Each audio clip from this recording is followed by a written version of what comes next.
Module ১ প্রিয় প্রশিক্ষণার্থীবৃন্দ, union পরিষদের পঞ্চবার্ষিক পরিকল্পনা প্রণয়ন বিষয়ক এই কোর্সে আপনাকে স্বাগতম। আমাদের এই কোর্সে সর্বমোট ৭টি অধিবেশন রয়েছে। প্রথম অধিবেশনে আমরা ইউনিয়ন পরিষদের পঞ্চবার্ষিক পরিকল্পনা প্রণয়নের গুরুত্ব ও আইনগত ভিত্তি সম্পর্কে জানতে পারব। এছাড়াও এই অধিবেশনে ইউনিয়ন পরিষদের পঞ্চবার্ষিক পরিকল্পনার ধাপ ও চক্র সম্পর্কে জানতে পারব। দ্বিতীয় থেকে পঞ্চম অধিবেশনে আমরা পরিকল্পনা প্রণয়নের ধাপসমূহের বিস্তারিত জানতে পারব। ইউনিয়ন পরিষদের পঞ্চবার্ষিক পরিকল্পনার মনিটরিং ও বার্ষিক হালনাগাদ করা খুবই গুরুত্বপূর্ণ। আমরা এই বিষয়ে ষষ্ঠ অধিবেশনে জানতে পারব। সবশেষে সপ্তম অধিবেশনে আমরা পঞ্চবার্ষিক পরিকল্পনার খসড়া প্রস্তুত করা এবং অনুমোদন নিয়ে আলোচনা করব। প্রিয় প্রশিক্ষণার্থীবৃন্দ, চলুন আমরা এখন প্রথম অধিবেশনে চলে যাই। কোর্সের প্রথম অধিবেশনে আমরা স্থানীয় পর্যায়ের অংশগ্রহণমূলক পঞ্চবার্ষিক ও বার্ষিক পরিকল্পনা প্রণয়নের গুরুত্ব এবং আইনগত ভিত্তি সম্পর্কে ধারণা পাব।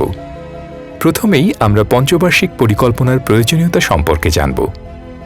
আমরা জানি পঞ্চবার্ষিক পরিকল্পনা অথবা দীর্ঘমেয়াদী পরিকল্পনা কোনো প্রতিষ্ঠানের অথবা এলাকার টেকসই উন্নয়নে সহায়ক। এছাড়া দীর্ঘমেয়াদী পরিকল্পনা প্রণয়ন ও বাস্তবায়ন করলে উন্নয়নের ধারাবাহিকতা বজায় থাকে। দীর্ঘমেয়াদী পরিকল্পনার মাধ্যমে সম্পদের অপচয় রোধ করা সম্ভব হয়। পঞ্চবার্ষিক পরিকল্পনার মাধ্যমে গৃহীত প্রকল্পের স্থায়িত্ব দীর্ঘ হয়ে থাকে। দীর্ঘমেয়াদী পরিকল্পনা সুবিন্যস্তভাবে টেকসই উন্নয়নের রূপরেখা তৈরি করে। স্থানীয় সরকার ইউনিয়ন পরিষদ আইন ২০০৯ অনুযায়ী বাস্তবতার প্রেক্ষিতে পঞ্চবার্ষিক ও বিভিন্ন মেয়াদী পরিকল্পনা প্রণয়ন করতে হবে। পরিকল্পনা প্রণয়ন করা হলে সেই অনুযায়ী পরবর্তীকালে সকল কাজ সহজে এবং বাজেট বরাদ্দের মধ্য থেকে বাস্তবায়ন করা সম্ভব হবে। বিভিন্ন মেয়াদী পরিকল্পনায় ইউনিয়ন পরিষদের কাজগুলো বাস্তবায়নের জন্য সম্ভাব্য বাজেট এবং প্রকল্প বাস্তবায়নের সময়সীমা উল্লেখ থাকতে হবে।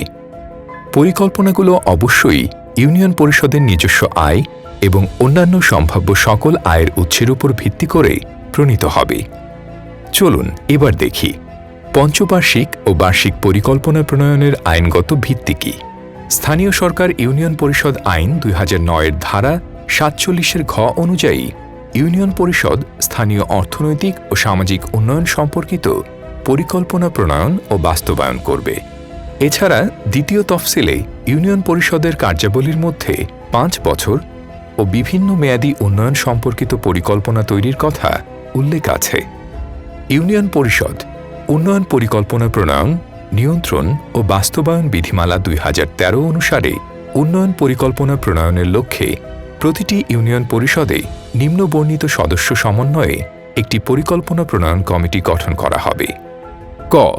পরিষদ কর্তৃক মনোনীত একজন সদস্য, যিনি ইহার আহ্বায়ক হবেন। খ. পরিষদের সচিব, যিনি ইহার সদস্য সচিব হবেন। গ. পরিষদের বিভিন্ন বিভাগের প্রধানগণ, যারা ইহার সদস্য হবেন। এবার চলুন দেখি ইউনিয়ন পরিষদের উল্লেখযোগ্য কার্যাবলী কী কী। ১. পল্লী অবকাঠামো উন্নয়ন, সংরক্ষণ ও রক্ষণাবেক্ষণ। ২. শিক্ষা এবং প্রাথমিক ও গণশিক্ষা কার্যক্রম। ৩. স্বাস্থ্য, পরিবার পরিকল্পনা সম্পর্কিত কার্যক্রম বাস্তবায়ন। ৪. কৃষি, মৎস্য ও পশু সম্পদ ও অন্যান্য অর্থনৈতিক উন্নয়নে প্রয়োজনীয় কার্যক্রম গ্রহণ। ৫. মহামারী নিয়ন্ত্রণ ও দুর্যোগ ব্যবস্থাপনায় প্রয়োজনীয় কার্যক্রম গ্রহণ। এছাড়া স্থানীয় সরকার ইউনিয়ন পরিষদ আইন ২০০৯ দ্বিতীয় তফসিলে ইউনিয়ন পরিষদের মোট ৩৯টি কাজের উল্লেখ আছে। প্রিয় প্রশিক্ষণার্থীবৃন্দ, এখন আমরা ইউনিয়ন পরিষদের পঞ্চবার্ষিক পরিকল্পনার ধাপসমূহ দেখব। প্রথম ধাপে ইউনিয়ন পরিষদ তার সংশ্লিষ্ট এলাকার সমস্যাসমূহ ও গুরুত্বপূর্ণ বিষয়াদি এবং সেখানকার সম্পদের তথ্য প্রাপ্তির একটি অবস্থা মূল্যায়ন ও বিশ্লেষণ তৈরি করবে। এরপরে ইউনিয়ন পরিষদের পঞ্চবার্ষিক পরিকল্পনার ভিশন, মিশন, উদ্দেশ্য ও লক্ষ্যমাত্রা নির্ধারণ করা হবে। ইউনিয়ন পরিষদ এবং এর স্থায়ী কমিটি একসাথে আলোচনা করার মাধ্যমে আগামী ৫ বছরে তাদের ইউনিয়ন পরিষদকে কিভাবে দেখতে চায় সেই ভিশন নির্ধারণ করবে। এরপর মিশন স্টেটমেন্ট নির্ধারণ করা হবে। মিশন স্টেটমেন্টের মাধ্যমে ইউনিয়ন পরিষদের প্রধান উদ্দেশ্য কী, ইউনিয়নের নাগরিকরা পরিষদের কাছে কি কি প্রত্যাশা করে থাকে এই সংক্রান্ত উত্তর পাওয়া যাবে। এরপরে কৌশলগত সমস্যা নির্বাচন করা হবে।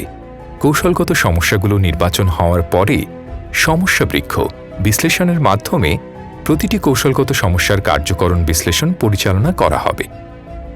কৌশলগত সমস্যাকে ইতিবাচক বাক্যে রূপান্তরিত করা হবে। এরপর প্রতিটি কৌশলগত ইস্যুর জন্য উদ্দেশ্য নির্ধারণ করা হবে। এরপরে ইউনিয়ন পরিষদে বিদ্যমান সম্পদের তালিকা প্রস্তুতকরণ ও বিশ্লেষণ করতে হবে। এরপরে ইউনিয়ন পরিষদের সম্ভাব্য কর্মসূচি এবং প্রকল্পের তালিকা প্রস্তুত করতে হবে। এরপর অগ্রাধিকারের ভিত্তিতে বাৎসরিক ও খাতোয়ারি বণ্টন করতে হবে। একটি বৃহৎ কর্মসূচিকে পৃথক পৃথক প্রকল্পে রূপ দিতে হবে। এক্ষেত্রে কমিটি লক্ষ্য রাখবে কোন ওয়ার্ডে কোন প্রকল্পটি জরুরি।